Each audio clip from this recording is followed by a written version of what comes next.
가시죠. 말씀은 욥기 38장에 있는 말씀입니다. 구약성경 욥기 38장 우리 1절에서 11절까지의 말씀입니다.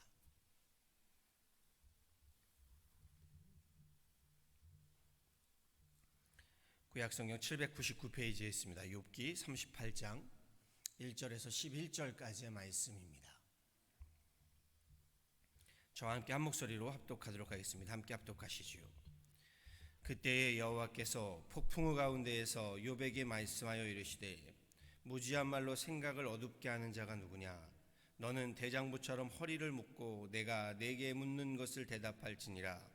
내가 땅의 기초를 놓을 때에 내가 어디 있었느냐? 내가 깨달아 알았거든 말할지니라. 누가 그것의 도량법을 정하였는지 누가 그 줄을 그것의 위에 띄었는지 내가 아느냐?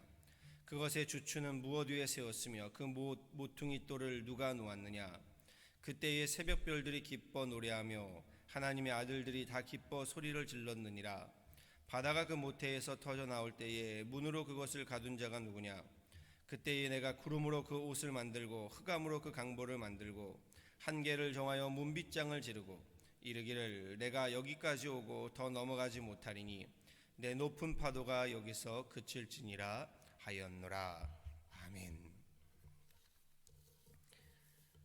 네, 귀한 새벽에 우리 주님 전에 나와 함께 예배하며 기도하며 찬양하는 이 자리에 함께 하신 모든 분들 위해 하나님의 크신 은혜가 은총이 평강이 넘쳐나기를 간절히 소원하고 또한 축원합니다.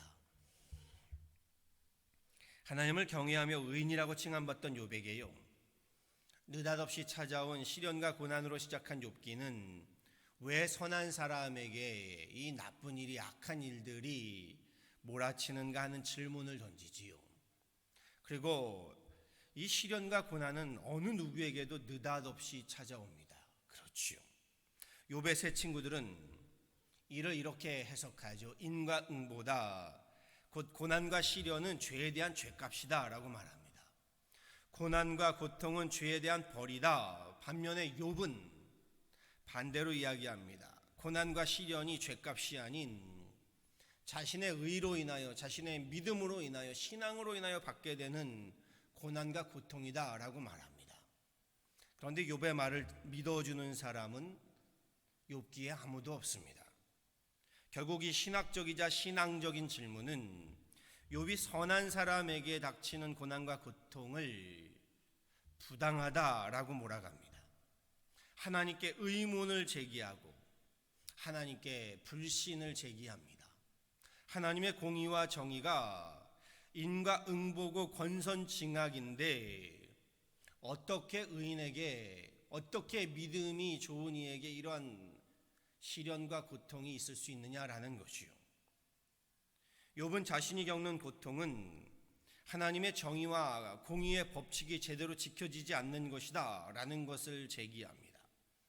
하나님의 역사가, 하나님의 섭리가 정의롭지 못하다, 공의롭지 못하다, 지금의 시련과 고통은 하나님이 잘못 행하시는 억울하고 원통한 일이다 라고 욥은 하나님께 따져 묻습니다. 오늘날 많은 사람들이, 아니 많은 신앙인들이 이 문제를 제기합니다. 그렇지요. 이 똑같은 문제를 가지고 하나님 앞에 고민합니다. 하나님 살아계시다면 오늘날의 이 만연한 죄악을 어찌 보고만 계시는가? 어찌 하나님이 살아계시다면 악인이 흥하고 죄인이 형통하는가? 오히려 선한 사람들, 의로운 사람들이 이 세상에서 고통을 받을 수 있겠느냐라는 물음인 겁니다.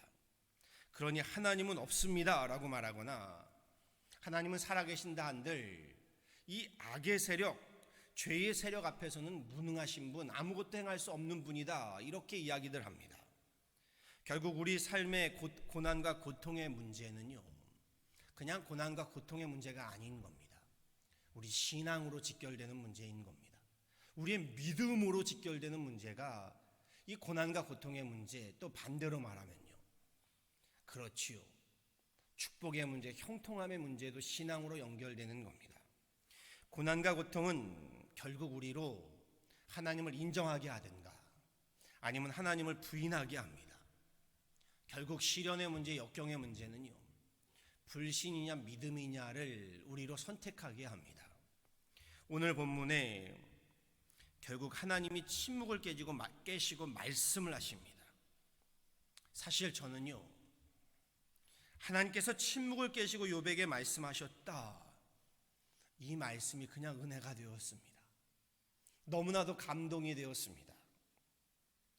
하나님께서 욥에게 말씀하셨다, 하나님께서 임재하셨다, 이것만으로도 치유가 됩니다. 그럼요, 하나님께서 내게 말씀하셨다. 고난과 고통 가운데 우리가 제일 괴로워하는 것이 하나님의 침묵 아닌가요? 차라리 나를 호되게 야단치시든가 아니면 나를 위로해 주시든가. 그런데 하나님의 고통이 우리를 괴롭게 합니다. 그런데 하나님께서, 하나님의 침묵이 우리를 괴롭게 하는데 하나님께서 말씀하셨다. 그럼요, 하나님께서 내게 말씀하셨다, 하나님께서 내게 임재하셨다라는 것만으로도요, 고난과 고통에는 의미가 있는 겁니다. 왜 선한 사람에게 고난과 고통이 몰아치는가 하는 질문을요, 그 고난과 고통을 통해 하나님께서 내게 말씀하시고 그 고난과 고통에서 하나님께서 신음하는 자를 만나주시고 임재하신다, 이것만으로도요, 고난과 고통, 시련과 역경은 큰 의미가 있고 가치가 있는 겁니다. 물론 괴롭지요, 물론 어렵습니다. 그런데요, 고난과 고통 가운데 괴로워하고 힘겨워하는 분들이 계시다면요, 아니 우리 모두가 지금 코로나 바이러스로 고난과 고통 가운데 있지요. 서로 조금씩의 상황은 다를지라도요, 우리 모두는 지금 시련과 역경의 그 터널을, 죽음의 골짜기와 같은 나날들을 걸어가고 있습니다. 하나님께서 이 고난과 고통을 통해 말씀하십니다. 이 고난과 시련을 통해서, 역경을 통해 임재하십니다. 그 음성을 들으실 수 있기를 간절히 소원하고 축원합니다. 주님의 그 치유하심을, 그 만져주심을, 그 임재하심을, 또 때로는 책망하시고 질책하심을, 질정하심을 우리 깨달아 알고 치유함을 받으며 그 음성에 우리 함께 응답할 수 있는 그런 귀한 광야의 시간들이 될 수 있기를 간절히 소원합니다. 본문으로 돌아가서요, 1절 말씀에 하나님이 폭풍 가운데에서 욥에게 말씀하셨답니다. 그럼요, 하나님은 말씀하시는 분이십니다. 말씀하시는 하나님. 그런데 폭풍 가운데 말씀하셨다라는 것은요, 몇 가지 우리가 해석이 가능합니다. 욥의 고난과 고통이 폭풍과 같았다라고 말할 수도 있겠지요. 그의 고난이 폭풍과 같았기 때문에 그 폭풍 가운데 하나님이 말씀하셨다라고 말할 수도 있고요, 하나님께서 폭풍과 같이 강하게 말씀하셨다, 강하게 임재하셨다라고 말씀할 수 있습니다. 엘리야 선지자 아실 겁니다. 그가 지쳐 쓰러져 있을 때에 하나님이 엘리야에게도 말씀하시지요. 그런데 그때는 하나님께서 성경에 보니 크고 강한 바람 가운데 말씀하지 아니하셨다, 지진과 불이 임하였는데도 그 가운데도 말씀하지 아니하셨다, 그러면서 이렇게 이야기하지요. 그 모든 것이 지나가고 난 후에 세미한 음성으로 말씀하셨다. 하나님은요, 고난과 고통 가운데, 시련과 역경 가운데 말씀하시는 분이십니다. 그런데 때로는요, 폭풍과 같이 강하게 임재하여서 말씀하시는가 하면요, 세미한 음성과 같이 고요하게 말씀하시는 분이십니다. 성령의 역사도 마찬가지지요. 오순절 마가의 어머니 마리아의 그 다락방에서 불과 같이 강하게 임하시는가 하면요, 무서워 숨어 지내는 그런 제자들에게 예수님이 조용히 고요히 임하셔서 숨을 내뱉으시며 성령을 받으라, 너에게 평강이 있으라라고 하신 것처럼요, 고요하게 임하시기도 하는 겁니다. 중요한 것은 그 음성을, 그 말씀을, 그 임재를 우리가 듣고 깨달아야 한다는 겁니다. 본문에서 욥과 같이요, 고통과 고난의 문제, 시련과 역경의 문제를 따져 묻는 사람들에게 하나님 뭐라고 하시나요? 2절 말씀입니다. 무지한 말로 생각을 어둡게 하는 자가 누구냐로 시작하십니다. 무지한 말, 영어로는요, words without knowledge라고 되어 있습니다. 무슨 말인가요? 알지 못하면서 함부로 하는 말이다라는 표현입니다. 알지 못하면서 함부로 하는 말이 무엇이냐? 쉽게 말하면 무례한 말이지요. 무지한 말을 말하는 겁니다. 하나님은 그러면서 욥에게 이렇게 질문을 하십니다. 도리어 답을 주시기보다는 질문을 하시는 하나님. 그럼요, 우리 하나님은요, 답을 주시기보다는 물으시는 하나님이십니다. 표준세번역으로 제가 2절 이하의 말씀을 한번 읽어드리지요. 내가 누구이기에 무지하고 헛된 말로 내 지혜를 의심하느냐. 이제 허리를 동이고 대장부답게 일어서서 묻는 말에 대답해 보아라. 내가 땅에 기초를 놓을 때에 내가 거기에 있기라도 하였느냐. 내가 그처럼 많이 안다면 내 물음에 대답해 보아라. 누가 이 땅을 설계하였는지 너는 아느냐. 누가 그 위에 측량줄을 띄웠는지 너는 아느냐. 무엇이 땅을 버티는 기둥을 잡고 있느냐. 누가 땅에 주춧돌을 놓았느냐. 하나님은 계속해서 질문을 퍼부어 쏟아부으십니다. 그날 새벽에 별들이 함께 노래하였고 천사들은 모두 기쁨으로 소리를 질렀다. 바닷물이 땅속 모태에서 터져나올 때에 누가 문을 닫아 바다를 가두었느냐. 구름으로 바다를 덮고 흑암으로 바다를 감싼 것은 바로 나다. 바다가 넘지 못하게 금을 그어놓고 바다를 가두고 문빗장을 지른 것은 바로 나다. 내가 지금까지 살아오면서 내가 아침에게 명령하여 동이 트게 해본 일이 있느냐. 새벽에게 명령하여 새벽이 제자리를 지키게 한 일이 있느냐. 바닷속 깊은 곳에 있는 물 근원에까지 들어가 보았느냐. 그 밑바닥 깊은 곳을 거닐어 본 일이 있느냐. 빛이 어디에서 오는지 아느냐. 어둠의 근원이 어디에 있는지 아느냐. 하늘을 다스리는 질서가 무엇인지 아느냐. 또 그런 법칙을 땅에 적용할 수 있느냐. 선한 사람에게 고난과 고통이 있음은 하나님 잘못하고 계신 겁니다. 하나님이 없기 때문입니다. 하나님이 무지하고 연약하기 때문입니다. 하나님의 공의가 불의하기 때문입니다 하던 욥에게요. 또 그런 사람들에게요. 하나님은 하나님 창조의 질서와 법칙을 물으십니다. 지금까지 선과 악, 공의와 불의의 질서와 법칙이 무엇인 줄 아느냐? 라고 물으시는 거지요. 욥은 이 하나님의 물음에 한마디도 답을 하지 못합니다. 그리고 우리도 마찬가지인 줄 압니다.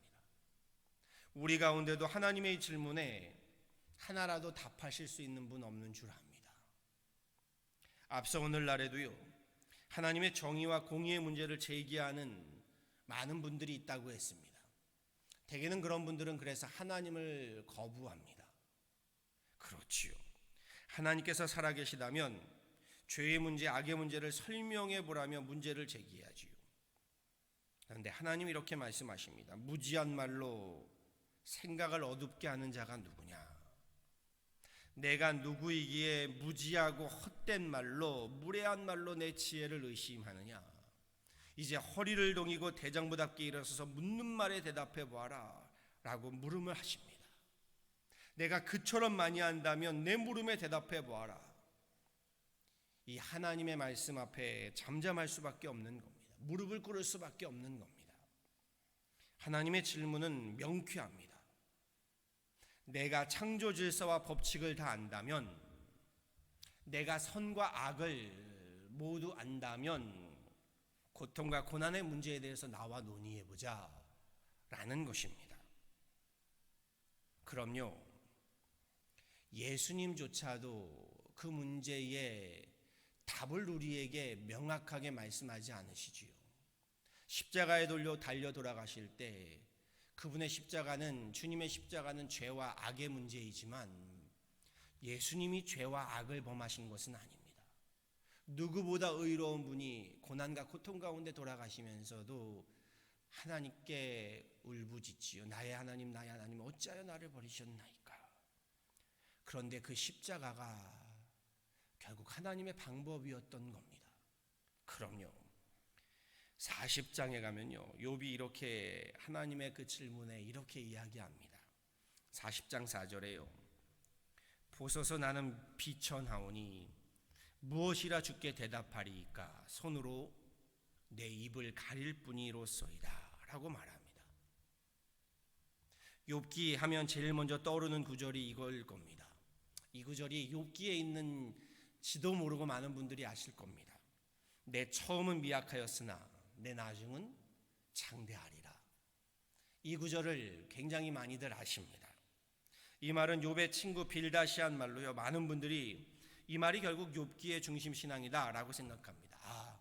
결국 처음은 미약하지만 하나님이 다시금 창대케 하신다라는 것으로 욥기의 결론을 내립니다. 그런데 저는 이것이 욥기의 결론이라고 보지 않습니다. 욥기서가 처음에는 미약했으나 훗날은 창대해진 한 사람의 인생의 성공, 인생 역전의 이야기라면요, 욥 한 사람의 성공과 인생의 역전을 위해서, 출세를 위해서요, 10명의 자녀들, 그의 아내의 인생과 생명, 욥의 인생 성공을 위하여 희생한 도구로 전락하고 맙니다. 욥만 성공하면 되는 문제가 아닌 겁니다. 그로 인하여 죽음을 당한 자녀들, 그렇지요. 그로 인하여 벌어진 모든 사건들이 욥 한 사람의 성공을 위한 것으로 결론이 내서는 안 됩니다. 욥의 질문, 왜 선한 사람에게도 악한 일이 벌어지는가? 이 하나님의 질문에, 이것도요, 하나님의 질문에 한마디도 답을 할 수 없음을 알기에 이 또한 욥의 중심 주제라고 말할 수는 없습니다. 욥기의 중심 주제라고 한다면요, 욥기가 전하는 가장 중요한 핵심이라고 한다면요, 결국 욥기의 시작에서 찾아야 합니다. 사탄이 하나님께 제기했던 물음이 있지요. 욥이 어찌 까닭없이 하나님을 경외하리까? 라는 것에 잘 드러나 있습니다. 아무런 보상과 보응 없이도 납득할 수 없고 이해할 수 없을지라도 과연 하나님을 믿고 신뢰하며 경외하겠는가? 라는 물음입니다. 보상이 없이도, 반대로 말하면 축복이 없이도, 고난과 시련 속에서도 하나님을 믿고 신뢰하겠는가? 이것이 욥기가 묻고 있는 본질적인 중심의 신앙이고요. 그리고 이것이 바로 오늘 우리들에게도 묻고 있는 욥기의 핵심인 겁니다. 즐겁고 풍성한 날에는 누구든지 하나님을 찬양할 수 있습니다. 그런데 욥기가 우리에게 묻고 있는 것은요, 시련과 역경, 고난과 고통, 풀리지 않는 그 미스터리 앞에서도, 즉 사탄의 그 모든 시험 가운데서도, 시련 가운데서도 하나님을 믿고 신뢰할 수 있겠느냐, 이 물음을 하고 있는 겁니다. 평생을 믿어도요, 하나님의 역사를 이해하기 힘들다고 했습니다. 그럼요, 도무지 납득하기 어려운 경우들이요 더 많습니다. 하나님이 살아계시다면 어떻게 우리 가정에, 우리 인생에, 우리 교회에 이런 일이 일어날 수 있을까 하는 질문들이 솔직한 우리의 질문들입니다. 하나님이 나를 버리신 것 같은 날들, 평생을 믿어도요 이런 날들을 경험합니다. 하나님이 안 계신 것 같은 침묵하시는 날들, 힘겨운 날들을 경험하게 되지요.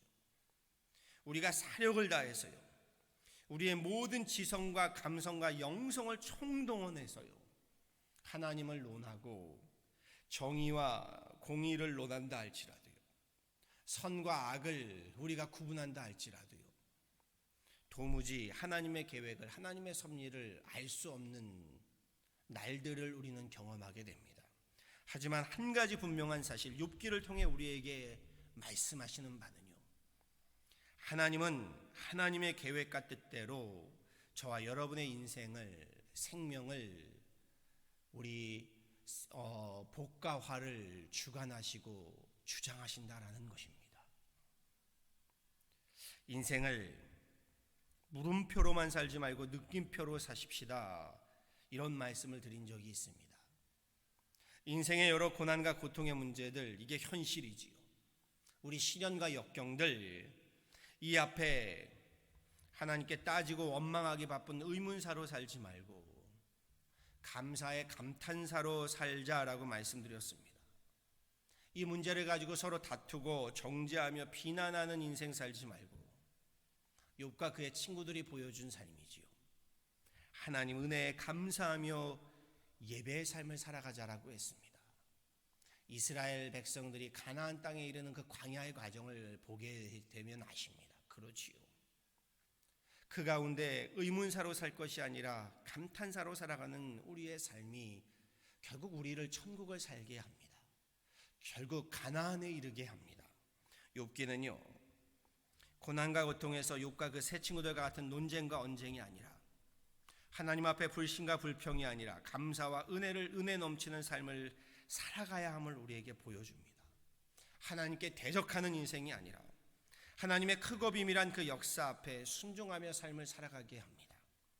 이해하고 납득이 되어서가 아니라요, 이해할 수 없고 납득할 수 없을 때에도 고난과 고통의 문제를 놓고 우리의 지식의 관념, 사념의 유의, 우리 신학과 신앙적으로 언쟁하고 논쟁할 것이 아니라 하나님 앞에 엎드리게 하고 하나님 앞에 울부짖게 하고 나아가 하나님을 신뢰하게 합니다.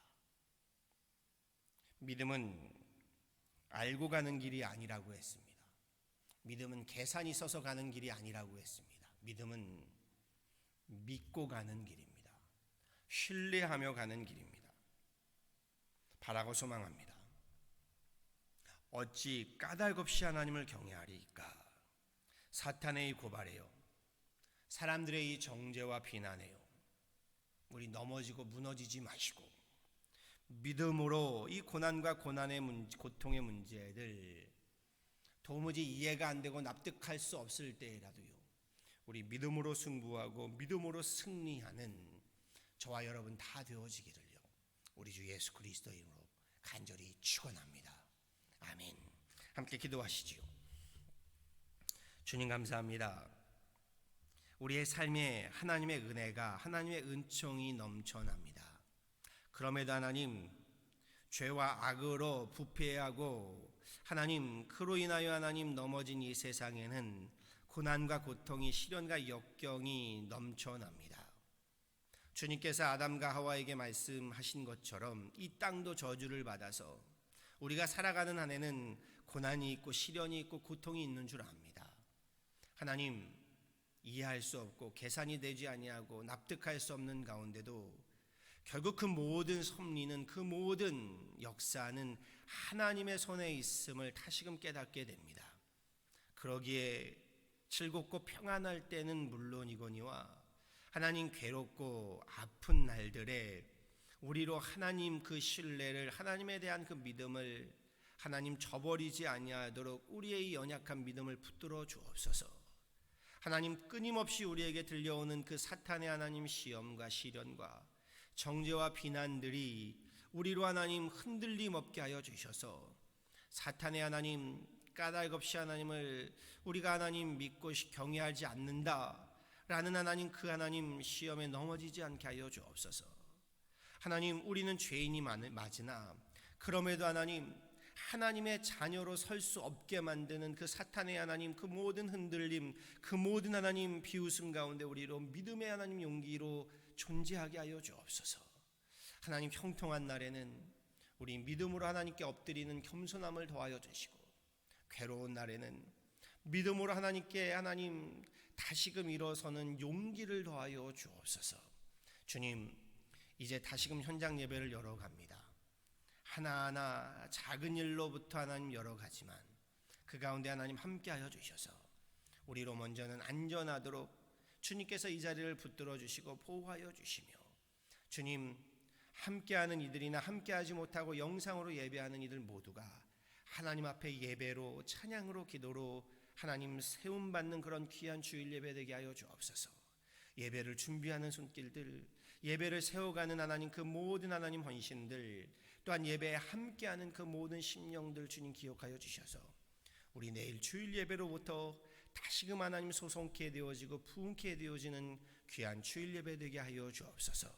귀한 새벽 주님 앞에 나와 예배하는 하나님의 귀한 권속들을 기억하여 주시고, 새벽에 내 돕겠다 하시는 주님의 그 말씀을 붙들고 하나님 앞에 간구하오니 주님이 이 새벽에 우리의 하나님 신음을, 우리의 기도를 들으시고 하나님 강권적으로 폭풍과 같이 역사하시며 또한 세미한 음성으로 우리를 치유하시고 만져주시며 하나님 우리 가운데 임재하여 주옵소서. 감사하고 이 모든 건 예수 그리스도로 받들어 간절히 기도하였습니다. 아멘.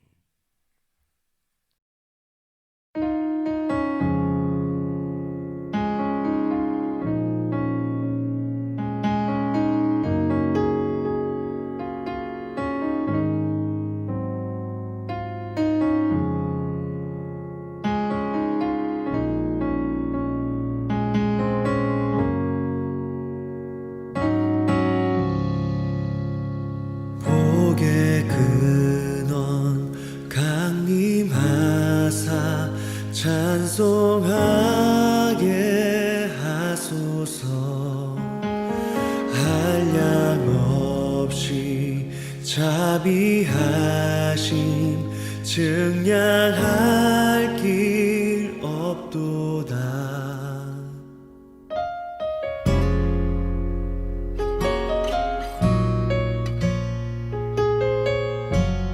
우리 함께 같이 고백하겠습니다. 복의 근원 강림하사, 복의 근원 강림하사 찬송하게 하소서.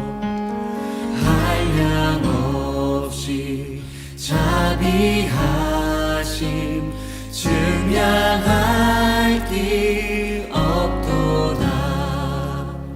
천사들의 찬송가를 내게 가르치소서.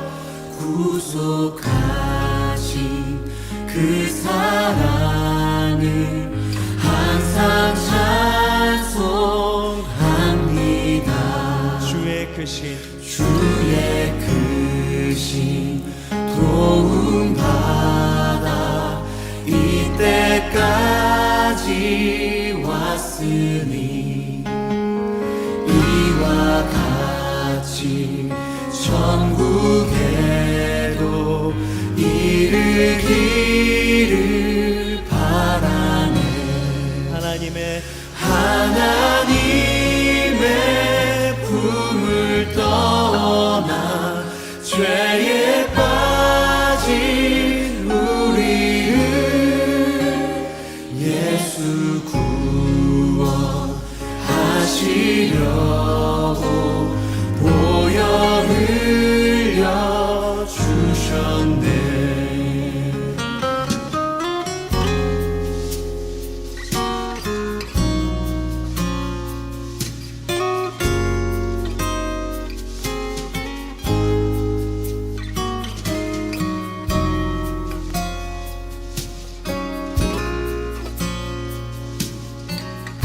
같이 고백하도록 하겠습니다. 주의 귀한 은혜 받고, 주의 귀한 은혜 받고 일생 빚진 자 되네. 주의 은혜 사슬 되사 나를 주께 매소서. 우리 마음은 연약하여 범죄하기 쉬우니 하나님이 받으시고 천국 이을지소서. 우리 마음은 연약하여 범죄하기 쉬우니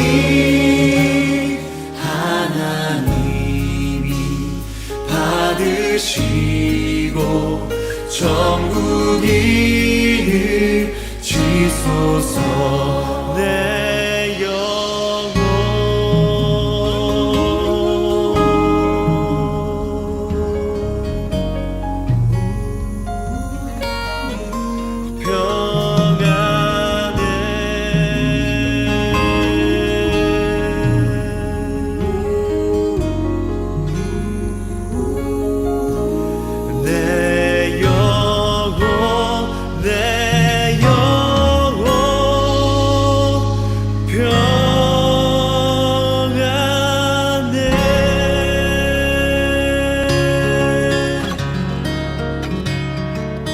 우리 이 시간 다 같이 우리를 또 진리로 하나님의 영으로 가르치실 주님, 또 그분에게 우리의 삶을 좀 의지하면서 이 믿음의 고백 같이 해나가면 좋겠습니다. 같이 찬양하겠습니다.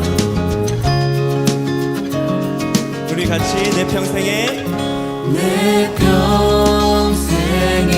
가는 길 숱하나요. 늘 잔잔한 강 같든지 큰 풍파로 무서워도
같이 고백하도록 하겠습니다. 내 지은